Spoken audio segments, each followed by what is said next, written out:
It's that time of year again, budget time. My job on Oxford City Council, other than to be a ward councillor, is as the executive member for Better Finances, Mr Council Tax, and to my friends.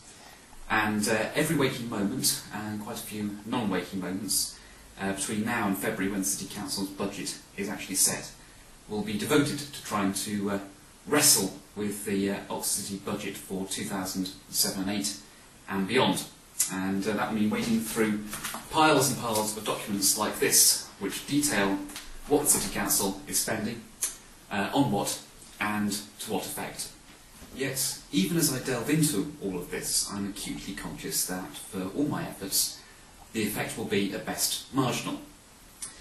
Oxford City Council spent £25.4 million on what are referred to as general fund services. That's services provided by the Council for the whole of the population of Oxford, and that's separate from the money which the City Council spends on tenants in council housing, for example. So £25.4 million, that's the spend. Of that, £9.8 million only is raised through council tax. Now that's a little more than a third.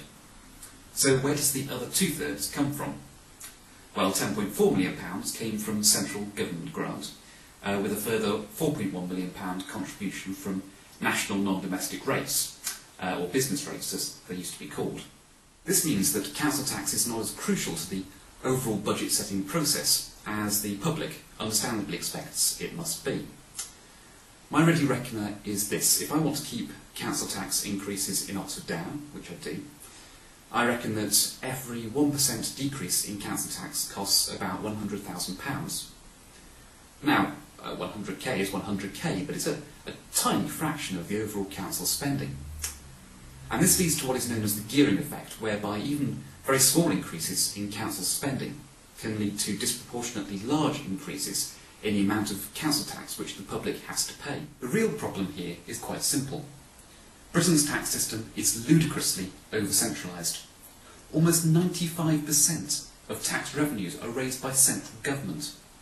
Local government has been totally disenfranchised, first by the rate-capping Conservative governments of the 1980s and 1990s, and in the last 10 years by Tony Blair's increasingly authoritarian New Labour government.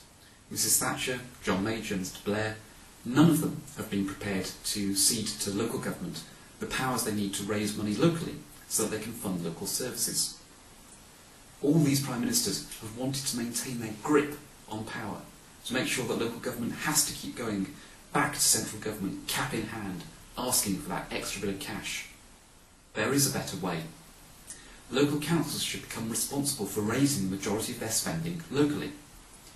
Business rates should be reformed and localised.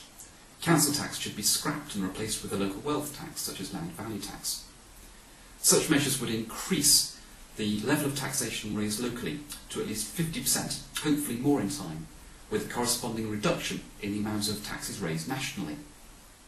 This would impose real responsibility on local councils, and would, at long last, allow the public to make a fair and informed judgment on whether their elected representatives, folk like me, are actually representing their interests. And if they think that I'm taxing them too much, wasting their money and providing them with poor services, well, they know what they can do about it. They can kick me out of office. Now that's real democracy.